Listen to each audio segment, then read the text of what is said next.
Ça va? Très bien. Voilà. Merci.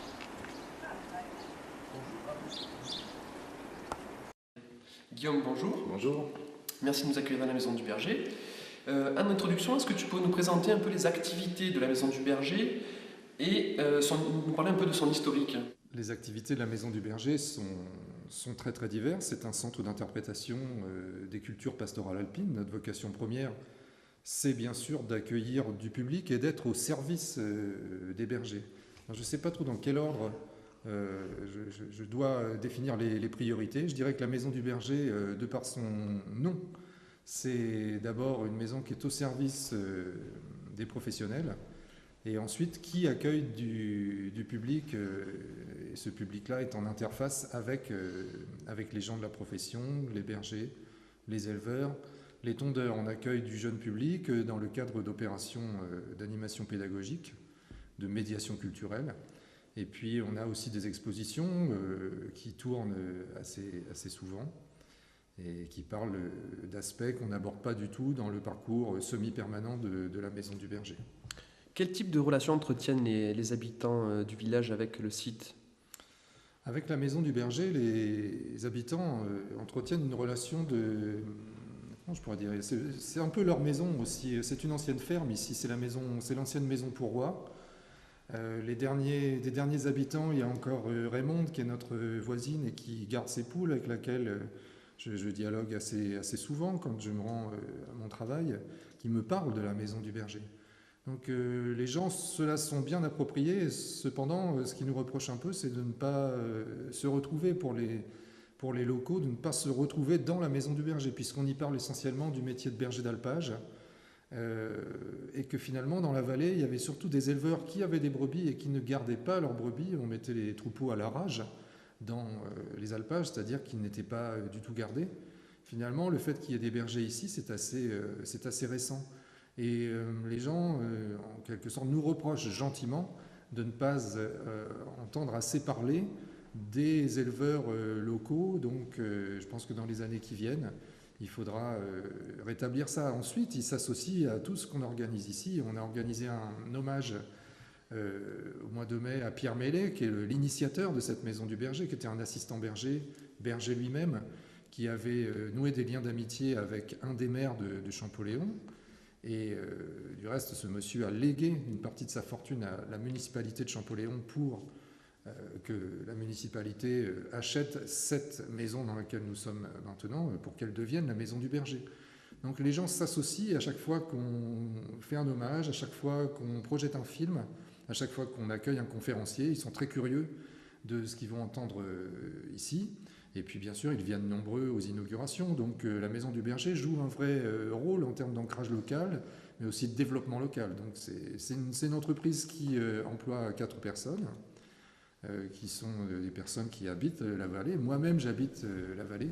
Et puis on est en interaction aussi avec l'auberge des Écrins qui a été créée en même temps que la Maison du Berger. Et donc ça fait une sorte de couple qui favorise et qui participe vraiment au développement local. Donc c'est l'ensemble de ces activités en fait que l'on pourrait inclure dans l'intitulé centre d'interprétation. Quelle est ta vision de ce terme de centre d'interprétation? Ce terme qui nous vient du Québec. Le centre d'interprétation, c'est un concept qui est encore un peu flou en France, effectivement. Je sais qu'au Québec, il a été créé par un monsieur qui s'appelait Freeman Tilden. Et c'était surtout dans un usage naturaliste qu'il avait entendu ce concept de centre d'interprétation. Du reste, le titre de son ouvrage, Interpréter notre héritage, on dit en anglais, interpréter notre patrimoine, c'est un livre qui n'a pas été traduit en français, qui resterait à traduire pour préciser un peu la notion de centre d'interprétation. Je crois que je n'étais pas là au moment de la création de la Maison du Berger, quand ils ont décidé de faire un centre d'interprétation. Mais je pense qu'ils ont voulu faire un centre d'interprétation pour, déjà, ne pas faire un musée, Les bergers n'auraient pas voulu qu'on fasse un musée du berger ici, ou un musée du pastoralisme. C'est une activité économique, culturelle, vivante. On ne peut pas muséifier quelque chose qui est vivant. Je pense qu'il l'aurait mal vécu. Le musée, c'est le temple des muses. La mère des muses, c'est Mnémosyne, c'est la mémoire. Ici, ça n'est pas un lieu de mémoire, c'est un lieu vivant où on rend compte de l'activité pastorale, de ce que c'est que le métier de berger d'alpage aujourd'hui. Donc il n'y avait pas lieu de faire un musée. Faire un écomusée, dans écomusée, on garde le mot musée, donc ça ne convenait pas, même si la dimension de l'oikos, l'éco, était introduite, et c'était intéressant, puisque nous, on parle aussi de la relation de l'homme avec son environnement, avec les animaux, la pente, le territoire. Mais le concept d'écomusée est un concept aujourd'hui un peu éculé en France, difficile à traiter. Les écomusées sont perçus comme des lieux poussiéreux aujourd'hui, donc il ne s'agissait pas de s'affubler de ce nom-là non plus. Et finalement, le mieux, ça a été de s'appeler maison et de s'appeler centre, en sous-titre, de s'appeler centre d'interprétation des cultures pastorales alpines, ce qui nous laisse finalement beaucoup de latitude. Ça nous impose un autre handicap, en revanche, c'est qu'on ne peut pas constituer de collection. Un centre d'interprétation n'a pas de collection. Mais je dirais que c'est aussi notre liberté d'innover. Et pourquoi ne pas constituer des collections? Moi, à chaque fois que je fais entrer un objet, et par exemple là on est dans un espace muséographique qui est censé représenter la période de l'alpage, et juste devant moi, il y a un espace muséographique qui représente la cabane. J'y ai mis des objets dans cette cabane. Dans cette cabane, il y a une vieille sonnaille, parce que les bergers utilisent des sonnailles de l'ancien temps parce qu'elles sonnent bien, parce qu'ils aiment l'esthétique aussi de ces sonnailles qu'on fabriquait dans les années 50 ou 70. Il y a des boîtes de conserve, il y a une bouteille de génépi, il y a un bol, il y a une boîte de thé, il y a une bouteille d'eau Roche des Écrins. Et je dirais que tout ça, ce sont des objets des collections de la maison du berger. Est-ce que tu réalises beaucoup d'échanges avec d'autres pays ou d'autres régions, d'autres sites qui travaillent sur la thématique du pastoralisme? On nourrit pas mal d'échanges et j'espère qu'on va les développer dans les années qui viennent parce que c'est vraiment nécessaire. Moi, je suis ethnologue, on pratique l'ethnologie comparative et la moindre des choses et le plus fécond, c'est justement de nouer des liens avec des partenaires pour comparer les cultures pastorales entre elles. Il n'y a pas longtemps, je suis allé participer à une rencontre de bergers où il y avait des Pyrénéens qui étaient là. On a pu, avec les bergers alpins, échanger au niveau des techniques de garde. Ils ont des techniques de garde qui sont très différentes de celles des Alpes. Là-bas, ils pratiquent ce qu'on appelle la virade, puisque les troupeaux éclatent en petits lots, vu les pentes qu'il y a. Ici, c'est plutôt avec les bovins qu'on pratique ces virades, où on va vérifier comment vont les différents petits lots dans la montagne. On travaille beaucoup avec les Italiens, avec le Piémont, les gens de l'écomusée du pastoralisme de Ponte Bernardo. C'est un écomusée avec lequel j'ai beaucoup travaillé, avec lequel je continue de travailler. On est en train de rééditer le premier catalogue d'exposition de cet écomusée qui s'appelle La Route. On entretient des rapports avec toutes les maisons du pastoralisme dans les Alpes, puisqu'on est inscrit au sein d'un réseau des maisons du pastoralisme alpin. Et j'espère d'ailleurs qu'il y aura un site internet très bientôt. On tissera des liens entre nos différents sites internet. L'exposition qu'on a montée l'année dernière avec la Fédération des alpages de l'Isère, avec laquelle qui est un service technique pastoral, avec lequel on entretient des rapports partenariats et scientifiques, partenariats scientifiques très très étroits. L'exposition qu'on a montée, Un berger des bergères, nouveaux enjeux d'un métier en mutation, viendra à la Maison du Berger cet automne. Et en ce moment, elle est en alpage. Elle est installée dans un gîte d'alpage. Dans 2 gîtes d'alpage d'ailleurs, dans le cadre d'une opération qui s'appelle une saison en Beldonne, une saison des alpages en Beldonne qui accueille du public dans les alpages, toujours pour assurer l'interface entre le grand public et les cultures pastorales. Donc en plus de nos rapports avec la Maison de la Transhumance, les autres maisons du pastoralisme, avec l'Association française de pastoralisme, avec les services pastoraux alpins comme le CERPAM aussi, le Centre études réalisation pastorale Alpes et Méditerranée, qui organise les héliportages par exemple. Donc là on est vraiment dans la modernité. Donc voilà, c'est vrai qu'on est au cœur d'un réseau de partenaires à la fois techniques, patrimoniaux aussi, sociaux aussi, qui fait qu'on est loin d'être isolé, même si on est dans une vallée assez reculée, on est dans le Haut-Champsaur, on pourrait croire qu'on est isolé et finalement non. Il n'y a pas du tout d'isolement et notre but c'est vraiment de se comparer et de bâtir tout un discours pluriel autour des cultures pastorales. Alors, apparemment, tous ces échanges ont servi à reconnaître l'agropastoralisme, des Cévennes, c'est pas notre région, mais des Cévennes, comme patrimoine mondial de l'humanité. Quelles ont été tes premières réactions à l'annonce de cette nomination? Ben, c'est une satisfaction pour tous les experts dont j'ai fait partie, qui ont participé aux différents colloques qui ont eu lieu pour construire le discours qui a charpenté, qui a donné la charpente au dossier de candidature de la zone Causses-et-Cévennes pour son inscription au patrimoine mondial de l'humanité de l'UNESCO. C'est une vraie satisfaction, pas pour le territoire, ils en sont très heureux, ils en sont très fiers, et c'est très bien de protéger ce territoire-là, enfin, même si ce n'est pas une réelle protection, disons que ça porte le regard sur les problématiques de ce territoire-là. Mais au-delà, moi je vois au-delà du territoire, il me semble que c'est une belle reconnaissance en général pour les cultures agro-pastorales méditerranéennes. Du reste, les colloques d'experts auxquels j'avais participé, le premier s'était passé alors au pied du Cosméjean en Languedoc, dans la zone qui vient d'être classée, mais le deuxième avait eu lieu à Tirana, en Albanie, donc en Méditerranée. Et puis le troisième qu'on devait faire, et qui j'espère aura lieu, et qui normalement devrait traiter des diasporas pastorales, devait avoir lieu en Grèce. Donc l'intérêt de ce classement, c'est vraiment de porter le regard sur les cultures pastorales méditerranéennes et de montrer à quel point elles nous sont indispensables au niveau universel. Donc je pense que c'est ça vraiment la grande satisfaction de ce classement. C'est une vraie reconnaissance pour ces cultures qui finalement sont assez maltraitées. Et la mobilité dans nos États régis par des élites sédentaires est finalement assez mal perçue, assez mal vécue.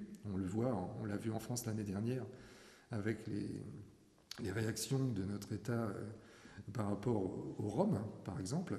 On le voit en Russie, et ça fait l'objet d'ailleurs d'un numéro spécial sur les nomades du Courrier international de ce mois d'août, de ce début août 2011 avec les Nénètes, où on s'interroge en Russie sur la validité de la culture nénète. Pourquoi, après tout, ces gens-là, qui sont minoritaires, ne se conforment-ils pas à la culture urbaine sédentaire majoritaire? Je pense qu'en France, on a le même débat au niveau des Roms, et finalement, on a quasiment aussi le même débat au niveau des transhumants. Dans les années 70, on a failli raser la culture transhumance, on a failli la supprimer. On avait des prétextes techniques pour la supprimer, mais il y avait derrière des prétextes culturels, des prétextes politiques. C'était un véritable choix que d'arrêter cette mobilité qui pourtant dure depuis au moins 7 siècles en France. Alors, comment imagines-tu dans un avenir assez proche la culture pastorale? Comment j'imagine la culture pastorale? Moi, j'imagine qu'elle... Transformation, son évolution. Oui, je pense que la culture pastorale, de toute façon, si elle est parvenue jusqu'à nous, c'est qu'elle n'a cessé de s'adapter. Les transhumants, les bergers ignorent les frontières. Déjà, on le voit en Afrique, on le voit dans tous les pays où il y a du nomadisme. En général, ils s'affranchissent des frontières. Ici, les bergers transhumants qui montaient de Provence sont très vite passés côté italien. Donc voilà, c'est des gens qui, je dirais, sont résistants à toute épreuve. Cela dit, il ne faudrait pas non plus trop s'acharner sur eux et leur faire trop de misère, notamment au point de vue économique, leur imposer trop de contraintes. Aujourd'hui, on leur demande beaucoup de choses, notamment d'être des gestionnaires hors pair. C'est des gens qui font l'objet de contrôles incessants et qui, je crois, aujourd'hui en ont un peu marre. Cet hiver, j'ai fait une enquête pour le SERPAM, justement, ce service pastoral qui couvre toute la région, tous les départements de la région Provence-Alpes-Côte d'Azur. Et les éleveurs que nous sommes allés voir avec une collègue, Anne-Laurence Mazinck, les éleveurs nous ont dit leur lassitude d'être sans cesse contrôlés, d'être sans cesse fliqués et finalement d'être un peu pris pour des délinquants. Il y a une présomption de délinquance ou de déviance chez eux, alors que la plupart font leur travail très honnêtement et surtout avec beaucoup de goût et beaucoup de savoir-faire. J'ai peur qu'à force de les enfermer dans des normes, on perde toute la finesse de ces savoir-faire et que finalement on amoindrisse cette culture pastorale qui est vraiment précieuse. Donc tu as de véritables inquiétudes pour le devenir de métier de berger? J'ai des inquiétudes, mais j'ai des inquiétudes, mais finalement je suis assez optimiste. À savoir que depuis le début, depuis qu'il y a eu un premier berger, le premier était déjà le dernier, parce que c'est une culture qui est en équilibre, la culture pastorale. Déjà, on est dans une relation très incertaine, parce que la brebis est un animal relativement fragile, la vache aussi, donc il y a une incertitude au niveau vétérinaire, au niveau de la santé des animaux qui est très très forte. Et donc ça les a contraints, aussi par le comportement des animaux, par leur fragilité, ça les a contraints à s'adapter sans cesse. Le transhumant, pourquoi est-ce qu'il bouge? C'est parce qu'il s'adapte. Il s'adapte pour quoi faire? Il s'adapte pour chercher de l'herbe, pour continuer à nourrir ses animaux. Cette mobilité, elle n'est pas seulement géographique, c'est une mobilité culturelle. On est dans une culture de la mobilité, mais aussi dans une mobilité de la culture. Et c'est cette mobilité de la culture qui les rend très malléables, qui fait que ce sont des gens extrêmement inventifs et que ce sont des gens qui finalement trouvent toujours un prétexte pour s'échapper, échapper à une disparition certaine, et deux, qui trouvent des stratégies. Ce sont des gens qui sont de fins stratèges de leur propre survie. Il y a une très bonne démonstration de ça, c'est que dans ce monde pastoral qu'on imagine fermé, aujourd'hui, il adopte, il accueille de jeunes urbains. Ces jeunes urbains, ils appartiennent à cette culture urbaine sédentaire, et pourtant, ils cherchent à s'affilier à la culture pastorale, agricole, et ils y réussissent très bien. Les éleveurs, qui eux sont pratiquement tous fils d'éleveurs ou de paysans, les accueillent. Et ces jeunes urbains font souvent des carrières, parfois assez longues, au sein de ce groupe culturel. Donc on voit là qu'il y a une vraie malléabilité de la culture pastorale. Donc, à t'entendre, on a vraiment l'impression que le pastoralisme a un véritable rôle à jouer dans les enjeux de la société. Le pastoralisme aujourd'hui nous rend un grand service, c'est-à-dire qu'il maintient des espaces ouverts. Si on veut continuer d'avoir du tourisme dans les Alpes, si on veut que les Alpes continuent d'être ce qu'elles sont aujourd'hui, c'est-à-dire ces pelouses alpines par exemple, il faut continuer de les entretenir. La pelouse alpine, c'est une admirable construction humaine, comme disait Georges Duby, et ce qu'est aussi la transhumance. Il disait ça au sujet de la transhumance. La transhumance est une admirable construction humaine. L'alpage aussi, ce ne sont pas des zones naturelles, ce sont des zones éminemment culturelles. Ça a été produit par la dent dure du mouton, par le défrichage d'abord des communautés pour se créer une richesse, pour se créer un territoire de pâture, pour avoir du fourrage sur pied et pour pouvoir le faucher et le faire manger à leurs bêtes et accroître leur richesse comme ça. Les Alpes se sont développées grâce à l'agropastoralisme, il faudrait ne pas oublier ça, et il ne faudrait pas oublier que c'est aussi un facteur d'avenir. Guillaume, merci beaucoup.